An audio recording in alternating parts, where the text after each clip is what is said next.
Hello everyone, this is Subifly here, and today I'm going to do a week 2 or week 2.5 that I've been using Surface Pro on how it's working out. Been using it for 2.5 weeks, and again the cons and pros are still there, and I think that there are still things that I wish they can improve a little bit. Otherwise, I've used it as my primary.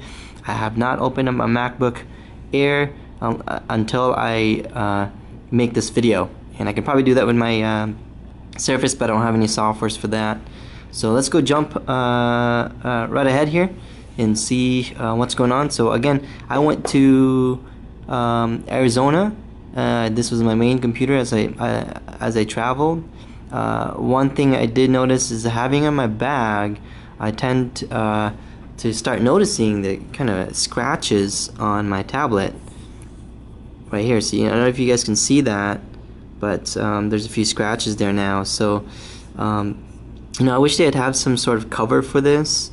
And again, it kind of picks up your a little bit of fingerprints there, but I try to keep it clean. And I try not to get it bump into corners. I think I was pretty good at keeping that, but in the back, because I hold it like this, like that, it's what I notice is that my rings, my wedding ring and my other ring here, is that it seems to be scratching that, and it could be my fault, and I don't think it's the Surface's problem, but if you want to make something kind of sturdy, I would think that you would make it a little bit more scratch resistant. I don't know if you guys can notice this right here, laying it down this way, it does create a little bit of major wear and tear there. And I'm not gonna say that it's not going to happen with other tablets out there, but for something like this that I feel that it's very sturdy, I would think that they would do kind of a better job covering that. So I wish they could make some cover. I haven't seen one out there yet, but otherwise I still think it's a wonderful machine. Overall, I still love that. Still sounding very good. I'm sorry about my phone going off here, so I'm getting a bunch of emails and texts. So let's go ahead and turn this guy on.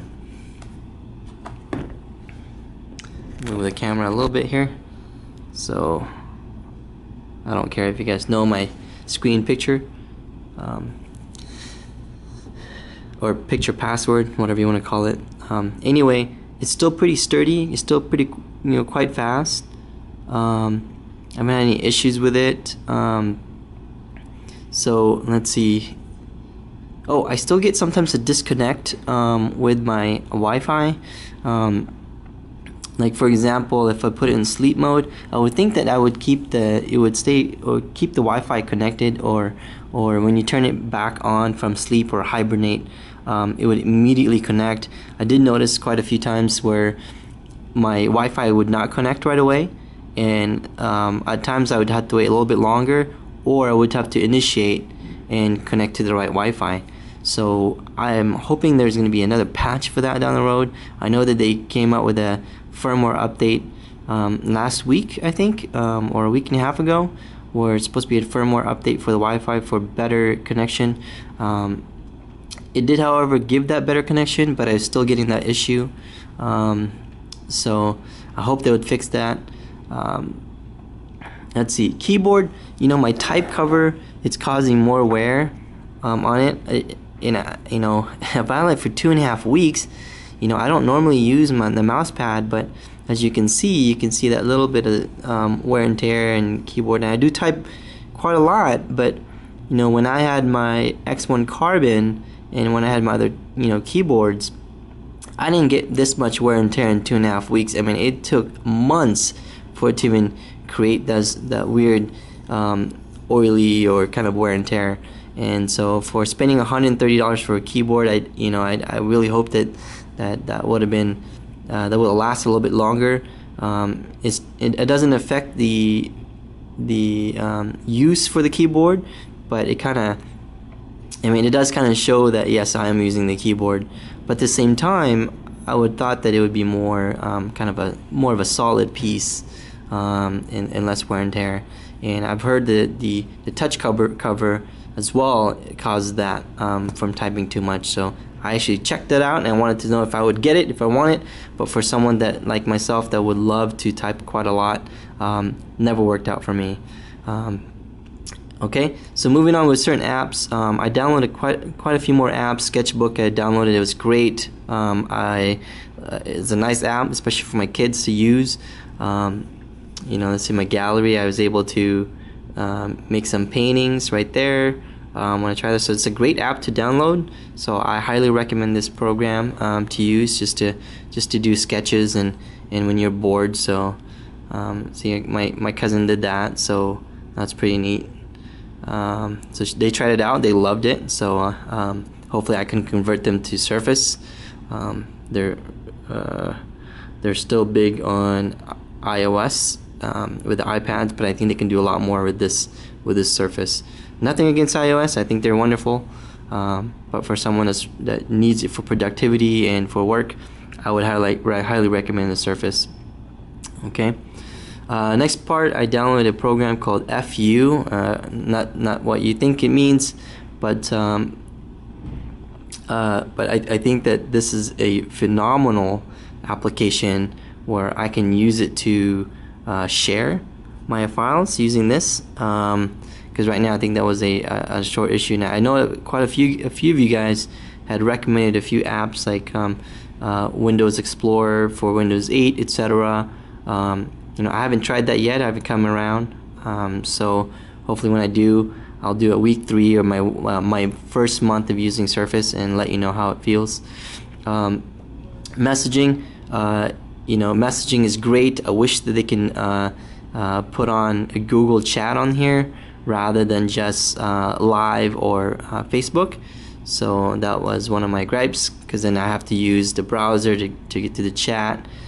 Because I do a lot, quite a few GChat, and I know I haven't seen it, or I wish I can use this for other chat as well. Right now it's kind of limited. So let's see. With my keyboard, with my pen, I did notice that it does fall off, and I really don't like it. I wish they can have done a better design for that. In my charger, sometimes it's hard to get in there. It's causing quite a few scratches there now. Hopefully you guys, I'm not sure if you guys can see that. And it's kind of harder to kind of like wiggle in there, not like where it just slides in and just takes a magnet. Also want to add one of the issues that after using this touchscreen quite a few times, I do end up having to carry this wherever I go, because I have to end up, wiping it down at first use. So carry this with you if you have it.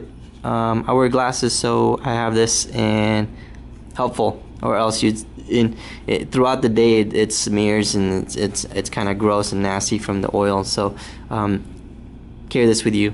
That's a tip. Okay, so I haven't used the DisplayPort. Looking forward to do that. So I'll give you an update. Hopefully, I'll get a chance to check that out. How that works. Let's see. So yeah, that's my gripe about the pen. I wish they had somewhere to kind of put it in. I mean, they didn't have a problem with it with other tablet devices. I would think that they would have a problem doing that as well with this guy. Let's see. I covered some of the things that people suggested about the link issue with opening up from my Outlook, and it worked great. Thank you for that. Let's see. I was having a few issues with the pen where it was actually applying. I don't know if I can replicate that. It was actually started to apply the character before I can even finish the word. So I wasn't sure if that was a glitch or somehow, or maybe my palm was causing the issue, and it was doing that for about a day, and all of a sudden it was back to normal. So I am not quite sure what was the cause for that. And I've used the webcam. It works wonderful as far as video conferencing. And let's see. Yeah, I mean, it's working so far. Traveling with it, actually have the battery life is not too bad. I was able to scoot in about just a little over 5 hours, which is normal use. So as a daily travel, 5 hours, I mean, I would assume that you can get to a nearest plug-in to charge it. One issue I do have, though, however, is that I do wish that it would have charged quicker. So I mean, if you have a short battery life, I would think that you get like some sort of a quick rapid charge, or the rapid charge technology like Lenovo does. I wish they could put that on here, especially if you have a short battery life. Being able to plug it in 30 minutes, you get 80% battery life. At least do that. That was great. There's a few applications I've installed. Google search, I think it's wonderful. It doesn't do multi tabs, so that's a problem. And if I say, who is Abraham Lincoln? Wikipedia. Abraham Lincoln was the 16th President of the United States, serving from March 1861 until his assassination in April 1865. So there you go. So you can still integrate your Google search on here. The one problem though, so it does go through this whole, you can use it as a web browser. The difference that I don't see the capability of having multiple tabs. So I wish you could, but you can open this to a different tab, or your Internet Explorer, but then you would lose that capability of using the Google search. So it's great. Let's see. What is 10 plus 2? The answer is 12. So it works, and it has a built-in calculator there, and it's probably does that now with Google Chrome. To be honest with you, I use Internet Explorer 10. I think it's wonderful. I think it's great. So don't cut them short. At least in my use, in my experience, it's wonderful. That is what I have for now. I wish I have more, and I could probably think a lot more if I'm not such in a hurry. So if you guys have any questions or concerns or any tips, please do leave a comment. One more thing before I leave, Skyscanner. Skyscanner is one of the best apps that I have for someone that travels quite often, to kind of give you the best prices right now for traveling. One thing I did notice though is that when I was looking at a trip to Hawaii, there was the price was actually here more expensive than going directly to a flight. I mean, it does check other places to see what the prices are. I went to Expedia and all those other things. The prices are really close to, actually, if not the same as Skyscanner. But my trip that I wanted to plan to go to Honolulu, Hawaii, that I found that going directly to the airlines, I was able to get a better pricing by $50. That's huge. $50 doesn't sound very much nowadays, but $50 was big on a flight. So you kind of have to do your research, but this is amazing to use. So check Skyscanner out. Let's see. I don't have anything else actually. I'll let you know if I find anything that's unusual or something I don't like. Let's see. Yeah, that's it. So again, leave a comment, tip or questions or whatever, or hate mail, any of that would matter. Go ahead and do that, and I'll answer you guys as best as I can. Again, thanks for watching, and I'll see you next time.